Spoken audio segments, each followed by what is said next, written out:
Oke, terima kasih telah klik video ini. Jumpa lagi dengan channel Voteh, berbagi solusi seputar permasalahan smartphone. Baik teman-teman, hari ini di tanganku sudah ada HP Oppo ya. Ini serinya adalah Oppo A12. Kondisi atau kendala dari HP ini adalah HP-nya mati-mati ya, atau restart. Si pemilik HP ini mengeluhkan bahwa HP-nya ini ketika dicolok cas dia mau nyala, namun ketika casnya ini dilepas HP-nya langsung mati atau restart. Dan kasus seperti ini sangat sering terjadi ya di semua tipe HP seri Oppo ataupun yang lainnya ya, Vivo, mungkin Xiaomi juga mengalami. Dan di konten kali ini akan saya bagikan solusi untuk mengatasi masalah seperti ini langsung saja, walaupun mungkin beberapa konten saya sebelumnya juga sudah mengerjakan seperti ini, namun kasus ini memang masih saja sering saya temui ya, dan saya harap video ini bisa bermanfaat. Oke, langsung saja kita cek terlebih dahulu. Ini saya colok cas, dia masih muncul logo petir seperti ini ya, dan terlihat untuk baterainya itu masih ada sekitar 50%. Namun memang ini untuk on off nya itu sedikit sulit ya, atau keras, namun ini bukan masalah utama karena kita akan fokus ke bagian masalah yang restart atau mati-mati tersebut. Tentunya masalahnya itu ada di baterai ya teman-teman. Dan mengingat untuk HP ini usianya cukup lumayan tua ya, atau HP seri lama, tentunya solusi yang ada di konten ini adalah solusi alternatif ya, tanpa ganti baterai, atau opsi pertama yang teman-teman bisa lakukan untuk lebih menghemat budget atau menghemat biaya ya. Sebenarnya jika langsung ganti baterai baru itu insya Allah untuk masalah restart, untuk kasus dicolok charger nyala itu biasanya langsung sembuh ya.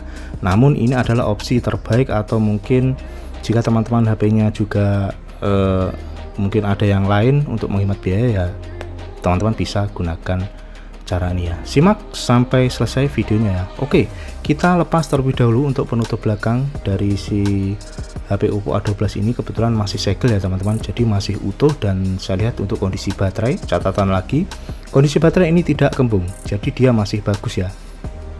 Maka kita eksekusi baterainya. Untuk mempermudah pengerjaan, teman-teman bisa lepas terlebih dahulu untuk baterainya. Untuk tipe Oppo itu tinggal tarik saja ya plastik berwarna hijau yang ada di sisi samping ini. Nah, seperti ini, otomatis baterai akan terlepas. Ini tinggal kita ratakan saja ya teman-teman, karena bekas tarikan tadi, agar hasilnya masih tetap rapi. Nah, kita fokus di bagian atas atau BMS dari baterai si Oppo ini ya. Ini teman-teman buka terlebih dahulu, potong selotip berwarna oranye ini, jangan sampai mengenai fleksibelnya ya, cukup pelindungnya saja atau selotipnya. Dan ini masih ada selotip berwarna hitam, itu juga saya lepas. Teman-teman tidak perlu membongkar total, fokus di titik fuse-nya saja. Warnanya itu biasanya hitam dan kedua sisinya ada garis putih seperti ini. Ini akan saya dekatkan ya nanti. Inilah yang akan kita ganti atau kita lakukan jumper ya. Nah, jadi kita cukup merobek di titiknya saja. Untuk mempermudah proses penjamperan, teman-teman usahakan kerik terlebih dahulu ya di kedua ujung fuse-nya ini. Ini satu tips ringan namun sangat bermanfaat, karena ketika teman-teman mengerik kedua sisinya ini, lalu teman-teman tinggal tambahkan flux seperti ini, nanti untuk proses penjamperannya akan sangat mudah. Oke, kita siapkan kawat jumper seperti biasa. Ini ukurannya berapa ya, intinya ya kawat jumper, atau teman-teman jika tidak punya bisa menggunakan bekas dari speaker itu juga bisa ya, kalau tidak punya kawat jumper. Kemudian kerik tipis saja, jangan sampai putus ya. Ini saya menggunakan silet potong ini, cukup kerik atasnya agar terkelupas dan mudah untuk kita solder menggunakan timah gulung seperti ini. Oke, ini saya menggunakan timah gulung merek dari Paragon ya teman-teman. Ini mudah ditemukan di toko spare part, teman-teman bisa beli dengan harga yang terjangkau. Oke, tinggal solder di kedua ujung atau kedua sisi dari fuse-nya ini. Si kawat jumpernya ini berfungsi untuk menghubungkan kedua sisi fuse-nya ini. Nah, ini ya, mohon maaf jika kurang jelas, namun cukup saya jelaskan. Intinya teman-teman memastikan si fuse-nya ini terkoneksi dengan kawat jumpernya tadi ya. Kemudian tutup kembali seperti semula, pastikan tidak ada yang terbuka ya. Ini kita tekuk ke dalam, intinya teman-teman bungkus lagi. Ini saya potong karena hanya atasnya saja ya, yang penting bagian bawah teman-teman pastikan tidak terbuka, karena ini mohon maaf ya, karena itu cukup berisiko jika selotipnya tidak dikembalikan ya, bisa short atau konslet. Nah, posisikan seperti semula dan baterai sudah bisa terpasang, dan langsung nanti kita tes nyalakan ya tanpa bantuan charger. Oke, karena ini habis di jumper fuse-nya, biasanya baterainya itu akan drop ke 0 ya teman-teman, yang sering seperti itu, namun kadang juga tidak. Intinya teman-teman charging terlebih dahulu sampai dia isi beberapa. Ini akan saya tunjukkan untuk kabel warna hitam ini berada di port nomor 2. Ini sudah ada ampernya sekitar 1, sekian. Nah, ini cuma masih 0% ya untuk isi baterainya, namun untuk pengisiannya normal. Terlihat di sini 1,0 ampere.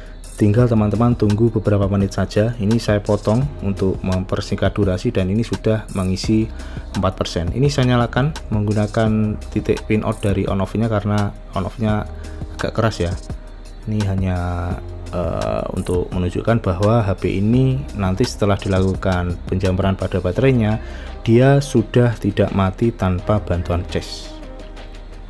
Oke, untuk on off itu mungkin lain lagi atau gampang ya, untuk pergantian bisa fleksibel atau ganti switchnya saja. Teman-teman jika ingin melihat proses pergantian switchnya juga ada di konten-konten saya yang lain ya.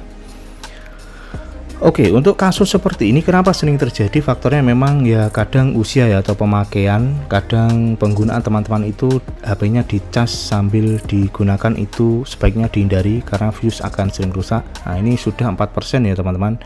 Dan sebelumnya si pemilik HP mengeluhkan bahwa HP-nya ini tanpa bantuan cas pasti selalu mati ya, walaupun posisi baterainya berada di 50% atau 80%, itu pasti selalu mati.